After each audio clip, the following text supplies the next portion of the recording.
오늘의 큐티 말씀은 누가복음 24장 13절부터 35절입니다. 제목 소망과 기쁨으로 채워진 엠마오 길. 먼저 앞뒤 문맥을 살펴보겠습니다. 예수님께서 운명하시자 의회원이었던 요셉이 빌라도에게 당당히 찾아가서 예수님의 시신을 내어달라고 하였고 안식일이 시작되기 전에 모든 장례를 끝냈습니다. 안식 후 첫날 새벽에 여자들이 준비한 향료를 가지고 무덤으로 갔지만 무덤은 비어 있었고 빛나는 옷을 입은 두 사람이 예수님이 다시 살아나셨다고 전해 주었습니다. 무덤에서 돌아온 여자들이 11 제자들과 나머지 모든 사람들에게 예수님의 부활 소식을 전했습니다. 그런데 그날 제자들 가운데 두 사람이 예루살렘에서 엠마오로 내려가고 있었습니다. 서로 이야기를 나누는 가운데 예수님이 다가오셔서 함께 걸어갔지만 대화 가운데서도 예수님을 알아보지 못했습니다. 엠마오 마을 가까이 왔을 때 두 제자가 예수님을 간청하여 함께 머무는 가운데 식사 자리에서 유월절 마지막 식사 때처럼 빵을 들고 감사 기도를 드리고 제자들에게 나눠주십니다. 그제야 제자들은 주께서 다시 살아나셨다는 것을 깨닫게 되었지만 예수님은 사라지셨습니다. 두 제자가 다시 예루살렘으로 돌아가서 예수님을 알게 된 이야기를 해주었습니다. 엠마오 길에서 제자들에게 나타나신 말씀은 마가복음 16장 12절부터 13절, 누가복음 23장 13절부터 35절에 나옵니다. 마태복음에서는 시골로, 누가복음에서는 엠마오라고 기록하고 있습니다. 마태복음에서는 단순히 두 사람이라고 기록되어 있지만 누가복음에서는 한 사람의 이름이 글로바라고 기록하고 있습니다. 엠마오의 위치는 대략적으로 예루살렘에서 서쪽 방향으로 6km 정도 떨어진 암마오, 현재 지명은 킬로네를 의미한다고 보고 있습니다. 길을 가고 있었던 두 사람이 나오는데 이들은 사도에 속하지 않고 9절에 나오는 다른 제자들에 속한다고 보고 있습니다. 문단을 나눠보겠습니다. 12절부터 24절은 엠마오로 내려가는 두 제자, 25절부터 35절은 예루살렘으로 돌아가는 두 제자, 13절에 보면 그런데 그날 제자들 중에 두 사람이 예루살렘에서 25리 정도 떨어진 엠마오라고 하는 마을로 가는 중이었습니다. 이 구절에 길을 가고 있는 두 사람은 사도에 속하지 않고 9절에 나오는 다른 제자들에 속한다고 봅니다. 14절에 보면 내려가는 두 사람이 일어났던 모든 일에 대해 서로 이야기를 나누고 있었습니다. 이 두 사람이 나눈 이야기는 바로 예수 그리스도의 십자가 사건일 것입니다. 15절에 보면 이들이 서로 이야기를 토론할 때에 예수님께서 그들 가까이 오셔서 그들과 함께 걸으셨습니다. 16절에 보면 그들, 엠마오로 내려가는 두 사람의 눈이 가려져서 예수님인 줄 깨닫지 못하였습니다. 17절에 보면 예수님께서 그들에게 말씀하셨습니다. 당신들이 걸어가면서 서로 주고받는 이야기가 무엇입니까? 두 사람의 모습이 너무나 슬픈 모습으로 멈춰 섰습니다. 18절에 보면 두 사람 중에 한 사람의 이름은 글로바라는 사람입니다. 그가 대답하기를 당신은 예루살렘에 다녀오면서 최근에 거기서 일어난 일을 알지 못한다 말입니까? 이 구절에 글로바는 아마도 요한복음 19장 25절에 나오는 글로버와 같은 인물일 것으로 보고 있습니다. 부활하신 분이 길 가는 사람을 만나는 것처럼 요한복음 20장 14절, 21장 4절도 유사하게 되어 있습니다. 19절에 보면 예수님께서 그들에게 말씀하셨습니다. 무슨 일입니까? 그들이 예수님께 말하였습니다. 나사렛 예수의 일인데 그는 하나님과 모든 백성 앞에서 말과 일에 능력이 있는 선지자이셨습니다.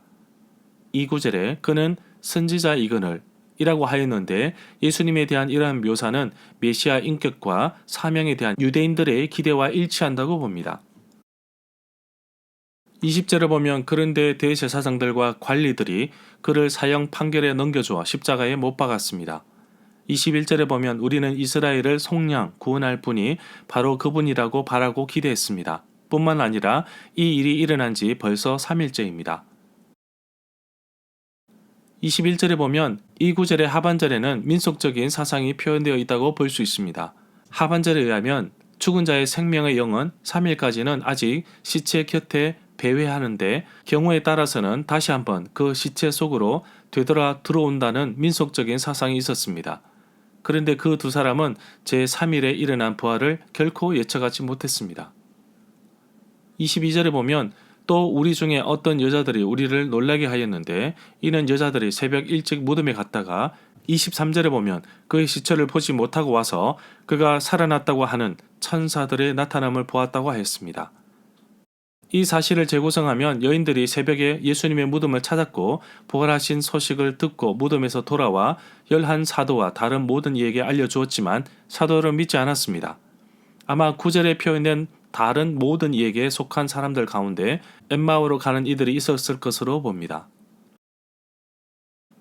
24절에 보면 또한 우리와 함께 있던 자 중 두 사람, 베드로와 다른 제자, 요한복음 20장 2절에서는 예수님이 사랑하는 제자가 무덤에 가서 여자들이 말한 것을 맞는지 보았는데 여자들이 말한 그대로였고 예수님은 보지 못하였습니다. 라고 엠마오로 가던 두 사람이 예수님께 말하였습니다.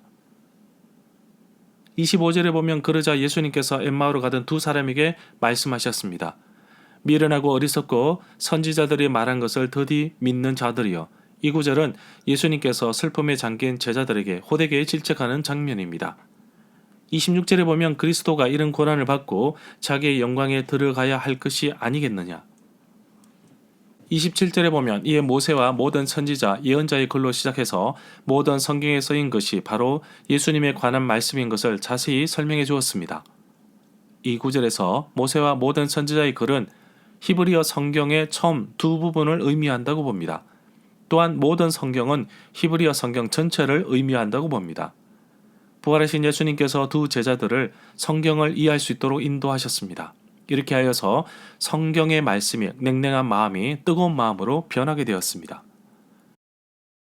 28절에 보면 그들이 엠마오로 가는 마을에 가까이 왔을 때 예수님은 그곳보다 더 멀리 가려고 하셨습니다. 29절에 보면 그들이 예수님께 간청하여 말하기를 우리와 함께 묵읍시다. 날이 저물어 가고 어두워졌습니다. 그래서 예수님께서 그들과 함께 머물기 위해 들어가셨습니다.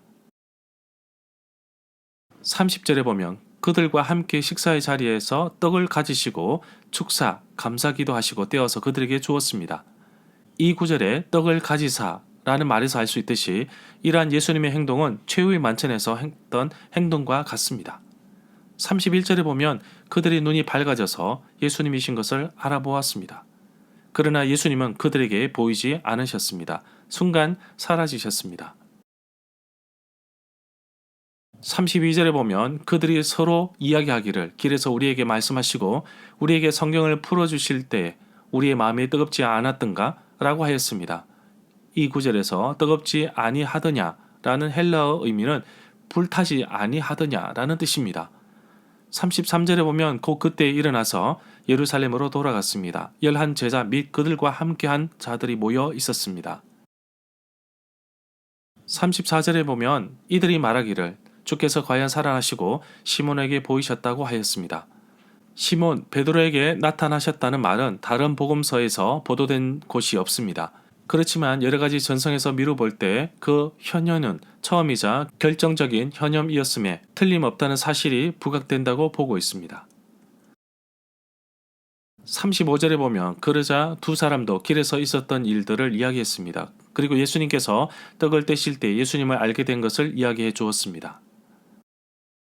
엠마오 도상의 제자들은 베드로의 현현 체험에 이제 또한 자기들의 체험도 덧붙입니다.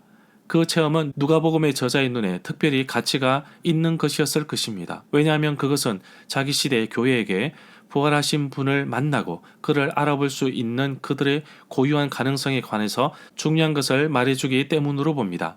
원칙적으로 마태복음 18장 20절과 28장 20절 하반절의 말씀이 교회에 타당하다고 봅니다.